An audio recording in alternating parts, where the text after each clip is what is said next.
O primeiro passo para você aumentar os seus acertos na prova de matemática do Enem é treinar da forma correta. Não adianta você treinar aleatoriamente, o que você precisa fazer é maximizar o seu desempenho, ou seja, aproveitar o melhor o seu tempo para dessa forma você não ter que gastar mais tempo, perder mais tempo estudando coisas que você ia ter aprendido. Desta forma, você precisa maximizar o seu desempenho, ou seja, você sempre precisa tentar trabalhar em alta performance. Com alta performance, você maximiza o seu tempo, ou seja, consegue aproveitar ele melhor e assim você aprende mais também. O que eu aconselho você a fazer é separar um ambiente fechado, um local onde você não vai ter distrações e você treinar as questões de matemática para o Enem no tempo de prova do Enem. Ou seja, no segundo domingo de prova, você tem 5 horas para fazer a prova. Você tem que separar pelo menos 30 minutos para colocar as questões no gabarito, ou seja, vai sobrar para você 4 horas e meia para fazer as duas provas. Então você tem aproximadamente 2 horas e 15 minutos para resolver cada prova. No caso, resolver a prova de ciências humanas e resolver a prova de ciências da natureza. Então o que você precisa fazer é treinar no tempo de prova. Não adianta você, por exemplo, você quer resolver a prova, fazer o simulado, daí você vai lá, resolve agora 20 questões, daí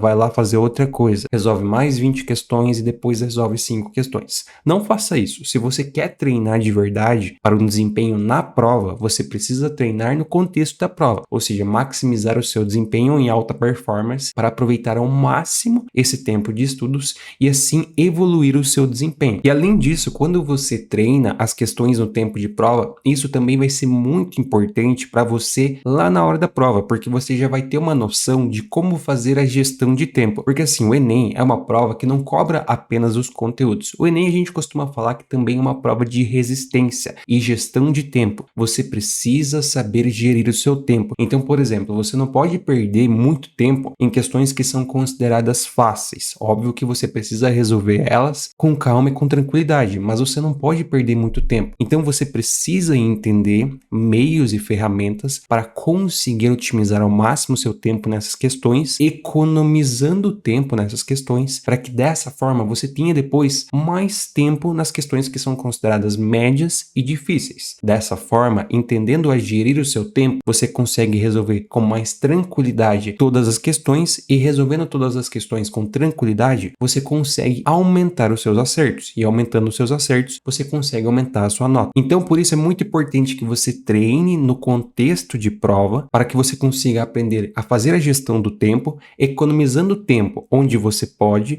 e aproveitando esse tempo para resolver outras questões. O segundo passo é analisar o que você errou ou teve dificuldade. Gente, isso aqui é o que eu costumo falar que separa quem vai ser aprovado do que quem não vai ser aprovado, porque o feedback é uma ferramenta essencial para quem quer evoluir na quantidade de acertos. Quem sabe trabalhar com feedback evolui muito no conhecimento e evolui muito na quantidade de acertos. Quem não sabe trabalhar com feedback provavelmente vai ficar estagnado e não vai conseguir evoluir. Todas as pessoas que eu vejo, que eu acompanho, estudantes que já tiveram aula comigo, que não evoluíam em um momento na quantidade de acertos, todos eles, sem exceção nenhuma, todos eles tinham o mesmo problema, que não sabiam trabalhar com o feedback, ou seja, não sabiam interpretar e analisar aonde que elas estavam errando ou onde elas estavam tendo dificuldade. Dessa forma, o que acontecia? Elas acabavam sempre persistindo no mesmo erro, ou seja, sempre que se deparava com uma questão semelhante, elas sempre erravam da mesma forma. Ou até mesmo, por exemplo, conseguia resolver uma questão ou pegava, assistia a resolução de uma questão e depois de um tempo ia resolver aquela mesma questão e já não sabia o que fazer. Então essas pessoas, elas sempre persistiam no mesmo erro e como consequência disso, elas não evoluíam na quantidade de acertos. Então o que eu aconselho você a fazer aqui, depois que você resolver um simulado, depois que você fazer algumas questões em formato de treinamento ou até mesmo em formato de estudos, não precisa necessariamente ser apenas no treinamento esse feedback, mas sempre que você resolver questões e você errar uma questão ou ter dificuldade, volte nessa questão depois e tente identificar aonde que você teve dificuldade ou o que você errou. Por exemplo, você foi resolver uma questão de equação de primeiro grau e você errou, mas o que você errou? Você errou em interpretar, você errou ao fazer uma continha, você errou uma operação básica, você não sabia uma propriedade, então você precisa analisar e interpretar aquilo que você está errando. errando. E quando você voltar nessa questão e você identificar aonde que você está errando, o que que você vai fazer? Você vai anotar isso. Então, por exemplo, você foi lá, resolveu as 45 questões do Enem.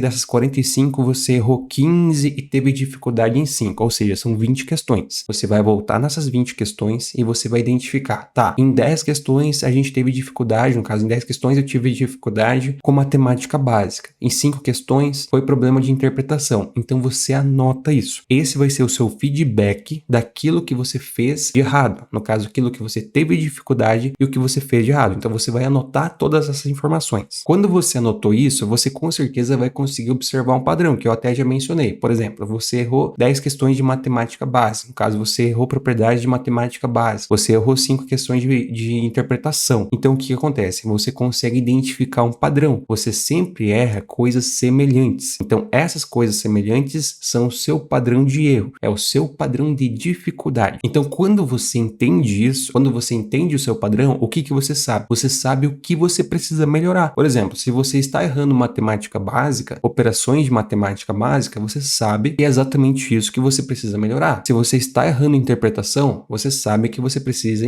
melhorar a interpretação. Se você está errando, por exemplo, questões de geometria plana, você não lembra das fórmulas, você sabe que você precisa voltar e aprender essa questão das fórmulas, porque é exatamente isso que você está errando. Então você precisa identificar aquilo que você está errando para saber o que você precisa melhorar. Então você só vai conseguir entender aquilo que você precisa melhorar se você analisar. De nada adianta você pegar, resolver 45 questões e não voltar atrás para ver o que você errou, só simplesmente corrigir a questão. O que eu vejo também muitas pessoas pegar, resolver as 45 questões, daí errou 15, vai lá, procura as 15 resoluções na internet, aprendeu como resolve e é isso. Gente, isso não basta. É muito importante você fazer isso, com certeza vai te ajudar, mas isso não basta. Você precisa identificar também aonde você está errando. Identificando aonde você está errando, você sabe o que você precisa evoluir, aquilo que você precisa trabalhar, para dessa forma você melhorar isso, e melhorando isso, você aumenta a sua quantidade de acerto. E o terceiro, mas não menos importante, na verdade, o mais importante de tudo, reserve de 4 a 5 horas semanais para corrigir o que você está errando. Então, nessas 5 horas ou 4 horas, ou se você quiser colocar menos, se você quiser colocar mais, tudo vai depender da quantidade de coisas que você está errando, mas nessas 5 horas, de modo geral, você vai reservar o tempo exclusivamente para corrigir o que você está errando. Você não vai estudar outra coisa, você não vai colocar um outro assunto junto. Não, você vai melhorar aquilo que você está errando. Então você está errando matemática básica, nessas 5 horas você vai trabalhar só matemática básica. Voltar lá exatamente naquelas questões básicas de operações, coisas assim, simplificação, fatoração, para você entender de verdade, praticar de verdade isso e não errar mais. Então não precisa, por exemplo, se você está errando matemática básica, associar com um contexto complexo. Você não precisa. Você precisa, nesse tempo, trabalhar somente aquilo que você está errando. Então, se você está errando frações, o que que você vai fazer? Você vai pegar nessas 5 horas, trabalhar frações. Se você está errando interpretação, você vai procurar exercícios na internet de lógica para você trabalhar a interpretação. Então, o que você precisa fazer é identificar, como você fez no passo anterior, identificar o que você está errando, pega essas coisas que você está errando e trabalha somente isso. Não precisa associar com coisas mais complexas, porque isso só vai aumentar a sua dificuldade e também vai perder tempo. Você vai perder tempo fazendo isso. Não é o momento de você fazer isso. Nessas 5 horas, você precisa trabalhar exclusivamente aquilo que você está errando, para que dessa forma você consiga aprimorar o que você está errando, e aprimorando o que você está errando, você vai conseguir evoluir no conhecimento. E você vai ver, você vai perceber que depois você não vai mais cometer esses erros. E não cometendo esses erros, o que que vai acontecer? Você não vai errar mais essas questões. E não errando essas questões, você vai conseguir evoluir os seus acertos. E você não vai fazer isso apenas com uma ou outra coisa que você está errando. Não, você vai fazer isso com todas as coisas que você está errando. Então, se você está errando 5 coisas diferentes, você vai trabalhar 5 coisas.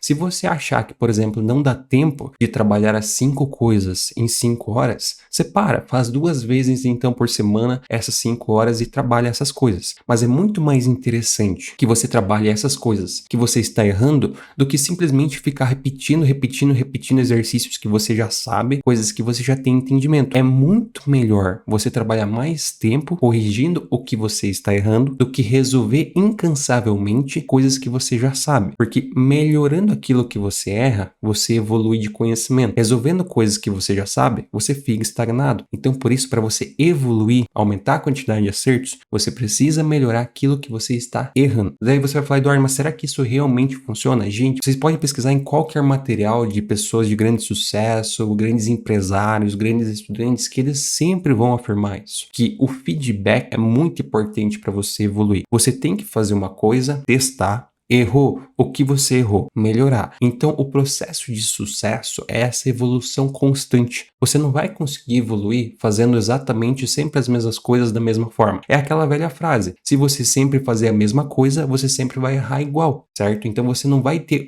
resultados diferentes fazendo sempre a mesma coisa. Para você obter resultados diferentes, você precisa entender aquilo que você está errando, corrigir o que você está errando e melhorar isso. Isso a gente chama de processo de feedback. Então, utilizando esse processo de feedback, que nem os grandes empresários, os grandes estudantes, e seja o que for, você com certeza vai evoluir a sua quantidade de acertos. Então é isso, pessoal. Basicamente, esses são os nossos 3 passos para você evoluir a sua quantidade de acertos. Se você gostou, não esquece de deixar o seu like e se inscrever. Isso é muito importante pra gente. Assim você não perde nada, não perde nenhum conteúdo aqui do canal. Também segue a gente lá no Instagram, @ensino de potência. Todos os dias tem interações, muitas coisas bacanas por lá. Então segue lá, o @ensino de potência. E além disso, se você tiver uma sugestão de conteúdo, pode colocar aqui embaixo nos comentários. Então é isso, pessoal. Muito obrigado a todos que assistiram, bons estudos. Um grande abraço, valeu e até a próxima.